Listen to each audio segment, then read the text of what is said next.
Me now is Nigel Farage. He, of course, is the former leader of UKIP, an MEP here, and the chair of the Europe and Freedom Direct Democracy Group. Welcome to Good morning. you. Mrs May says, give us a deal I can sell. Do you think there is a deal that she can sell? All looks a bit desperate, doesn't it? I mean, going along and begging. I mean, why on earth did we ever agree to a set of negotiating terms whereby we would have to meet their three demands before they would come to us and talk about trade? So from the start, we've been in trouble.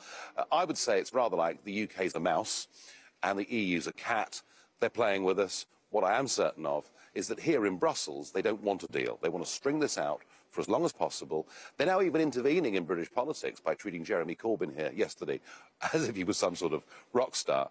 The only hope, and there is one hope, I think, and that comes in the shape of Mrs Merkel.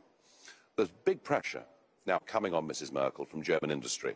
You know, they have a 30 billion trade surplus with the United Kingdom every single year, and a lot of German companies are saying, for goodness sake, you know, break this deadlock.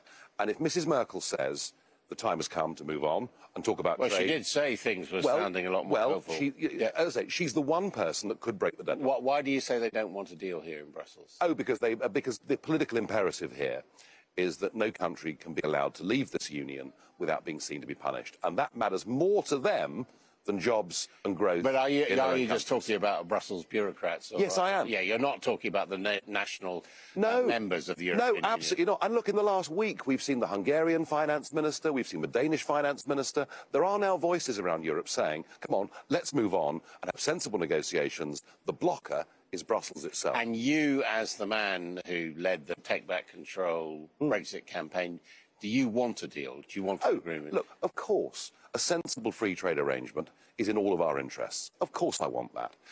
But what I don't want is to lose years and years and years negotiating, having transition deals, and effectively closing ourselves off from other trade opportunities with the 85% of the world economy that's not in the Eurozone. And do you accept, too, that Britain does have obligations, if you like, a divorce bill? I mean, they've got your pension to pay for. Oh, well, that's easy. That's easy. The pension bill's easy. There are 22,000 British people, nearly all European Commission employees and a couple of hundred MEPs. And what you do is you take those pension liabilities off the European Union's books and deal with that at home, because that makes it a nice, clean settlement.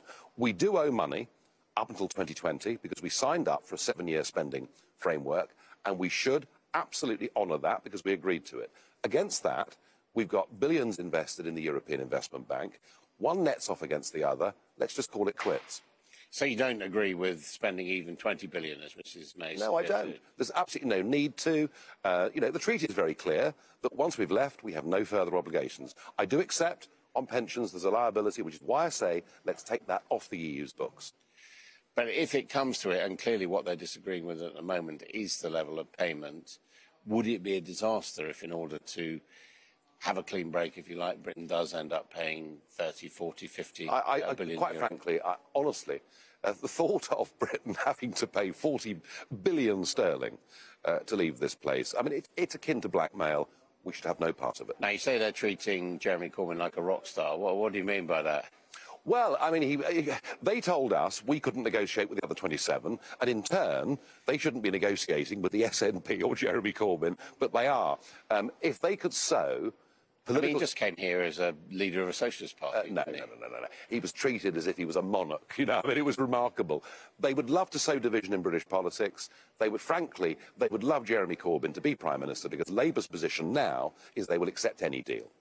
What about no deal? We're hearing David Davis is going to present on Halloween an optimistic scenario.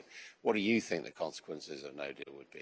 Well, clearly borders, clearly how you measure customs, tariffs, things like that, which would come into play. So we've got to find technical ways around that. Beyond that, no deal means we can start doing business with the rest of the world. I'm not frightened of no deal, but I'd much rather we had a grown-up free trade agreement. I mean, you know, having been here in the European Parliament for so long, that actually our trade with Europe is pretty important, isn't it? We don't just want to walk away from it. Look, of course it's important, but the rest of the world's important too. You know, Brexit was about giving us the opportunity to be a genuine global player. Now, if they don't want to come to a sensible accommodation, then we'll reach a point by December where the Prime Minister will have to say, here is a deadline, and if you do not come to us with sensible trade, that point, we simply are leaving. So if David Davis is making the right contingency plans, that will strengthen our hand. I mean, Brexit, as you made clear with that famous poster, was also to a certain extent about immigration. Yes. Now, the only bit of immigration that our relations with Europe directly controls is immigration from within the European Union. That, again, is an unresolved issue of the nature of European Union citizens. Do you think that we need to mutually guarantee each other's rights? Oh, look, I think that for the 3.5 million EU citizens living in the United Kingdom, they all came legally. We may have accepted too many, but they all came legally, and of course their rights should be guaranteed. But we cannot have the European Court of Justice giving them superior rights. That does mean that I think there are 3 million European citizens in the UK. There are only 1 million, if that, UK citizens in Europe. So that means accepting a substantial permanent population of European foreigners, doesn't it? I don't think we can change that because, you know, for a country to retrospectively... What should we change it ideally, do you think? Well, I don't believe in retrospectively changing law. All of those people who came from Romania or Poland or wherever it was... Or France. Yeah, all France. But they all came legally. So, no, I'm not for turning the clock back. We accept where we are, but we move on to a different basis hereafter. And hereafter, do we say effectively that Britain's doors are closed to Europeans? Not closed, no. We're quite happy to give people work permits. You know, if people want to come and give us their skills and we can use them, that's fine. What we don't do is give people an automatic right to residence. Now, you used to work in the City of London. How do you feel when you hear the head of Goldman Sachs going to Frankfurt and saying he's going to be spending a lot more time I've never heard such nonsense in all my life. Frankfurt is number 11 in terms of the most desirable financial locations to be in, and London is number 1. And hopefully it'll stay at number 1. It's not going to, with companies like Goldman Sachs, shift a lot of work. Goldman Sachs are playing a big political game. You know, they love the European Union. For the first time in their history, they can actually write the rule book for their own industry to keep medium-sized competitors out. We should not be held hostage by Goldman Sachs. As a veteran of Europe, which maybe not how you like to describe yourself, but it's a fact, what do you reckon, deal or no deal at the end of this?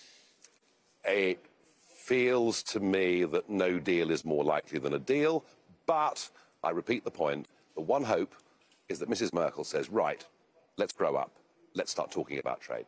Nigel Farage, thank you very much indeed. Well, we can go now to... You didn't frankly have the balls to put country before party.